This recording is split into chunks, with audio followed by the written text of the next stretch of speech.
মিষ্টিগুলোকে দেখে বলুন তো একদম দোকানের মতো হয়েছে কি না।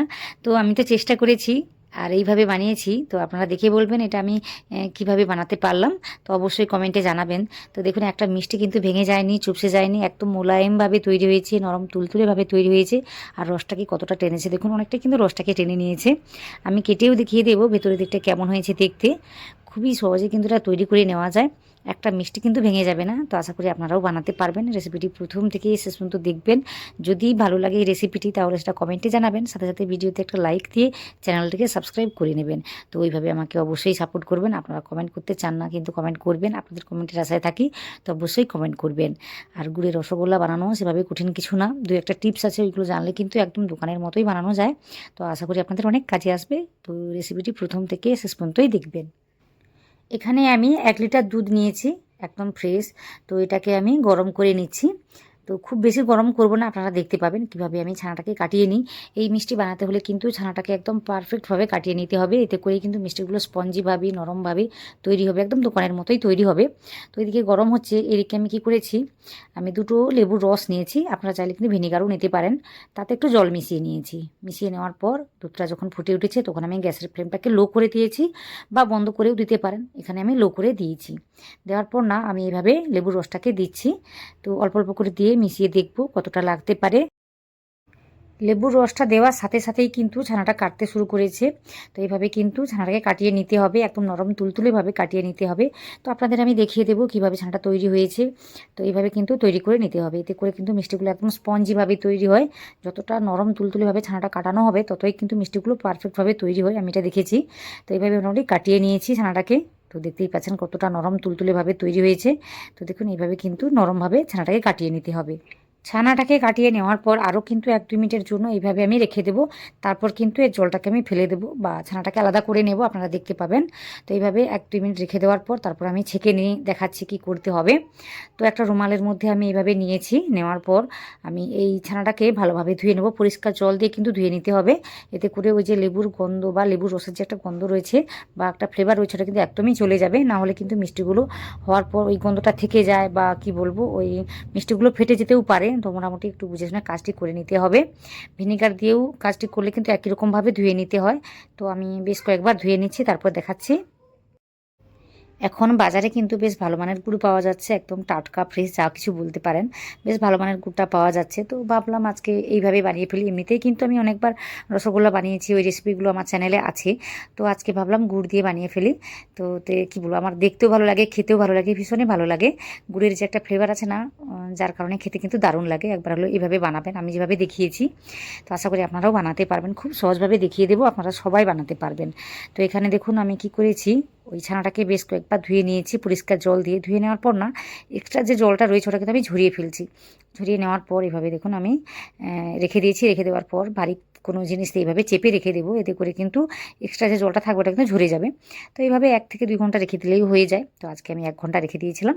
তারপর 1 ঘন্টা পরে আমি এইভাবে দেখাচ্ছি জিনিসটা, দেখুন অনেকটা কিন্তু জলটা ঝরে গিয়েছে, তাও কিন্তু একটু ভেজা ভেজা আছে। আপনাদের আমি দেখিয়ে দিচ্ছি, খুব বেশি শুকনো শুকনো হয়ে গেলে হবে না। শুকনো হয়ে গেলেও আমি বলে দেবো কী করতে হবে। তো এখানে দেখুন অনেকটা কিন্তু ভেজা ভেজা আছে। তো দেখুন জলটা কিন্তু এখনও আছে। তো খুব বেশি শুকনো করে কাজটি করলে তখন কি করবেন, 1-2 চামচের মতো জলটাকে মিশিয়ে দিয়েও কাজটি করতে পারেন। তারপর এইভাবে একটু ভেঙে নিতে হবে। ভালোভাবে ভেঙে নেওয়ার পর যেভাবে আমি দেখাচ্ছি ঠিক ওইভাবে কিন্তু সবসময়ের জন্য কাজটিকে করে নিতে হবে। তো এইভাবে হাতের তালু দিয়ে মোটামুটি মেখে নিতে হবে। এতে করে কিন্তু এই ছানাগুলো সুন্দরভাবে মসৃণভাবে মিশে যাবে, একটা ডইর আকারে চলে আসবে। এতে করে মিষ্টিগুলো বানানোর সময় না একটুও ফেটে যাবে না, আপনারা দেখতে পাবেন।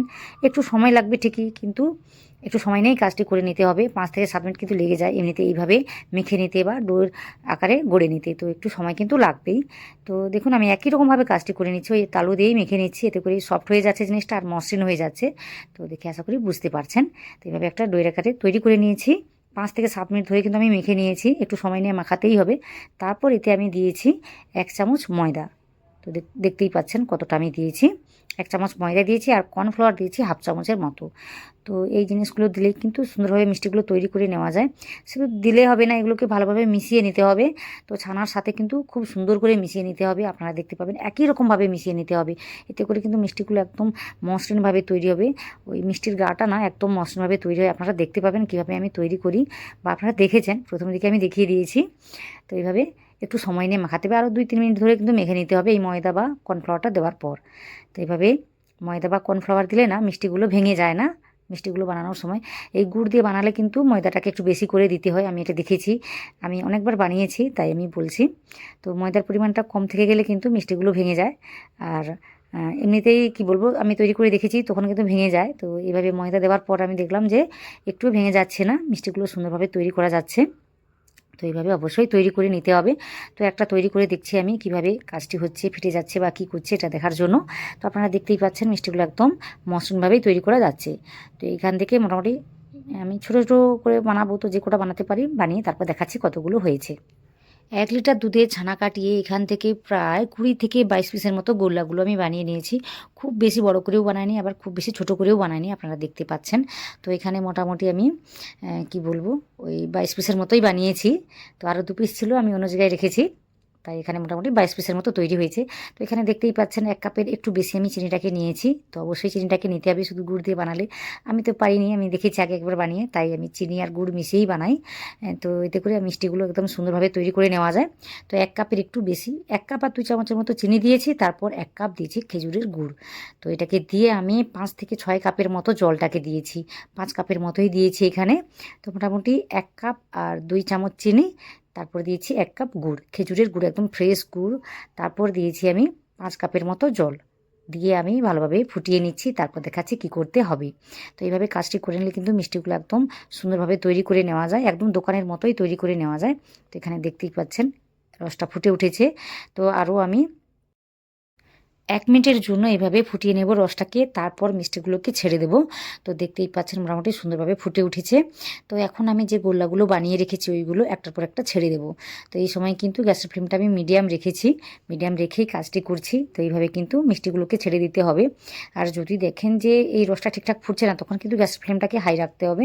তো এখানে মোটামুটি ঠিকঠাকভাবে ফুটছে দেখে আমি মিডিয়াম করে দিয়েছি, আপনারা দেখতেই পাচ্ছেন। তো দেখুন এইভাবে একটু হাত দিয়ে গোল্লাগুলোকে বানিয়ে ছাড়তে হবে। তো সবকটা ছেড়ে দিয়ে তারপর দেখাচ্ছি কি করতে হবে। অনেক সময় গুড়ের মধ্যে কিন্তু বেকিং পাউডার বা সোডা এগুলো মেশানো থাকে, যার কারণে কিন্তু মিষ্টিগুলো দেওয়ার পর না মিষ্টিগুলো ভেঙে যায় বা ফেটে যায়। তো এখানে দেখলাম যে 2 থেকে 3 মিনিট হয়ে গিয়েছে, তাও কিন্তু মিষ্টিগুলো ভেঙে যাচ্ছে না। তো বোঝা যাচ্ছে এই মিষ্টির মধ্যে কিন্তু সেভাবে কিছুই নেই, বলতে এই গুড়ের মধ্যে কিছুই নেই। তাই মোটামুটি একটু সাহস পেয়েছি আমি। তাছাড়া একটু চিনি মিশিয়ে কাজটি করলে কিন্তু মিষ্টিগুলো ভেঙে যায় না, তাই আমি একটু চিনি দিয়েছি। তো এখানে দেখুন মিষ্টিগুলোকে দেওয়ার পর না আমি ঢেকে এইভাবে রান্না করেছি প্রায় 15 মিনিটের জন্য। তো যেহেতু আমি রসটাকে বেশি করে দিয়ে রেখেছিলাম, যে কারণে কিন্তু প্রায় 15 মিনিটের জন্য এইভাবে আমি রান্না করেছি ঢাকা দিয়ে। তারপর আপনাদের আমি দেখাচ্ছি। আর গ্যাসের ফ্লেমটা কি কোনো সময় কিন্তু আমি লো করিনি, আপনারা আশা করি দেখেছেন, হয় মিডিয়াম রেখেছি না হলে হাই রেখেছি, কোনো সময় কিন্তু লো করে দিইনি। আর 15 মিনিট ফোটানোর জন্যই কিন্তু রসটা অনেকটা ঘন হয়ে গিয়েছে। তাই আমি কি করেছি, এখানে এক্সট্রা করে গরম জল মেশাচ্ছি। এভাবে কিন্তু জলটাকে মেশাতেই হবে, না হলে মিষ্টিগুলোর ভিতরে কিন্তু কাঁচা থেকে যাবে বা শক্ত শক্ত হয়ে যাবে। তো মোটামুটি অবশ্যই টকটকে গরম জল কিন্তু এভাবে মেশাতেই হবে। আর দেখতেই পাচ্ছেন ফেনাটা কিন্তু প্রায় মিষ্টির উপরেই আছে। তো এইভাবে হয় মিডিয়াম বা হাই রেখে কাজটি করবেন, এতে করে এই যে ফেনাটা মিষ্টির উপরে থাকবে, এতে করে মিষ্টিগুলো সুন্দরভাবে সেদ্ধ হয়ে যাবে, বাইরে থেকে ভেতরে থেকে উপরে থেকে নিচ থেকে সমস্ত দিক থেকে কিন্তু সুন্দরভাবে সেদ্ধ হয়ে যাবে। তো আশা করি সব কিছু আপনাদের বোঝাতে পেরেছি আমি। এইভাবে মোটামুটি ঢাকা দিয়ে আরও 10 মিনিটের জন্য আমি রান্না করেছি, মোটামুটি খোলা রেখে বা ঢাকা দিয়ে আরও 10 মিনিটের জন্য রান্না করে নিয়েছি। এইভাবে মোটামুটি 25 থেকে 30 মিনিট কিন্তু এইভাবেই রান্না করে নিতে হবে। আর যখনই মনে হবে যে রসটা ঘন হয়ে যাচ্ছে, তখনই কিন্তু একদম টকটকে গরম জল মেশাতেই হবে, অল্প অল্প করে মেশাতে হবে।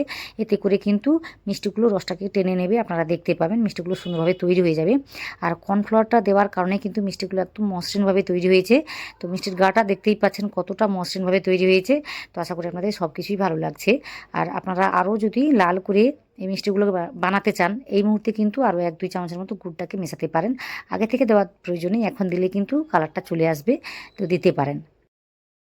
তো দোকানের মতো মিষ্টিগুলোকে বানাতে হলে কিন্তু কয়েকটা জিনিস মাথায় রাখতেই হবে। তো ছানাটাকে ভালোভাবে ধুয়ে নেওয়ার পর, ভালোভাবে মেখে নেওয়ার পর, ওতে কিন্তু 1 চামচ ময়দা আর হাফ চামচের মতো কর্নফ্লাওয়ার মিশিয়েছি, আশা করি দেখেছেন। ভালোভাবে 5 থেকে 7 মিনিট বা 10 মিনিটের মতো সময় নিয়ে মেখে নেওয়ার পর এইভাবে আমি রান্না করেছি, যেভাবে আপনাদের আমি দেখিয়েছি ওইভাবে রান্না করে নিতে হবে। রান্না করে নেওয়ার পর আমি চিনি মিশিয়েছি, আশা করি আপনারা দেখেছেন। অবশ্যই চিনি দিয়ে কাজটি করবেন, এতে করে কিন্তু মিষ্টিগুলো ফেটে যায় না। তো এইভাবে অবশ্যই কাজ করবেন। আর মাঝে মাঝে এইভাবে কিন্তু জলটাকে মেশাতে হবে, একদম টকটকে গরম জল জল দিতেই হবে, দিয়ে কাজটি করবেন, এতে করে মিষ্টিগুলো সুন্দরভাবে তৈরি হয়ে যায়। তারপর মিষ্টিটা কী বলবো, রসটাকে টেনে নেয়, ভেতর থেকে কাঁচা থাকে না, সুন্দরভাবে সেদ্ধটা হয়ে যায়। আর এতে না আমি কোনো রকম কী বলবো এলাচ দিইনি, কারণ আমি গুড় দিয়ে বানিয়েছি, গুড়ের কিন্তু আলাদা একটা ফ্লেভার থাকে, যে কারণে খেতে কিন্তু ভালো লাগে, তাছাড়া গন্ধটা দারুণ লাগে, যে কারণে এইভাবে আমি রান্না করেছি কোনো রকম এলাচ না দিয়ে। পাক্কা 30 মিনিট ধরে রান্না করে নেওয়ার পর তারপর আমি রেস্টে রেখে দিয়েছিলাম 2 থেকে 3 ঘন্টা। তারপর কিন্তু আপনাদের দেখাচ্ছি, দেখুন মিষ্টিগুলো কত সুন্দরভাবে তৈরি হয়েছে। পুরোপুরি ঠান্ডা করে নেওয়ার পর কিন্তু দেখাচ্ছি আপনাদের, দেখুন এইগুলোকে না ফ্রিজে রাখলে আমি যেটা দেখেছি ঘি ছাড়তে শুরু করে দেয়, তো যে কারণে আমি ফ্রিজের মধ্যে রাখিনি, এমনিতেই কিন্তু ঠান্ডা করে নিয়েছি। তারপর আপনাদের আমি দেখাচ্ছি, দেখুন মিষ্টিগুলো কতটা সুন্দরভাবে তৈরি হয়েছে। তো এইভাবে বানালেও কিন্তু আপনারা সহজেই বানাতে পারবেন, একটা মিষ্টিও কিন্তু ভেঙে যাবে না। তো আশা করি আপনাদের রেসিপিটি ভালো লেগেছে, ভালো লেগে থাকলে সেটা কমেন্টে জানাবেন। তাছাড়া কোনো রকম ডাউট থেকে থাকলে সেটাও কিন্তু কমেন্টে জানাবেন। আর ভালো লাগলে ওই যে বললাম, ভিডিওতে লাইক দিয়ে চ্যানেলটিকে সাবস্ক্রাইব করে নেবেন। পাশে থাকা যে বেল আইকনটা থাকবে অবশ্যই প্রেস করতে ভুলবেন না। সাথে সাথে কমেন্ট করবেন, আপনাদের কমেন্টের আশায় থাকি, তো অবশ্যই কমেন্ট করবেন। আর জানাবেন আজকের রেসিপিটি কেমন হয়েছে, আপনাদের কমেন্টের আশায় থাকলাম, তো অবশ্যই একটা কমেন্ট করে জানাবেন।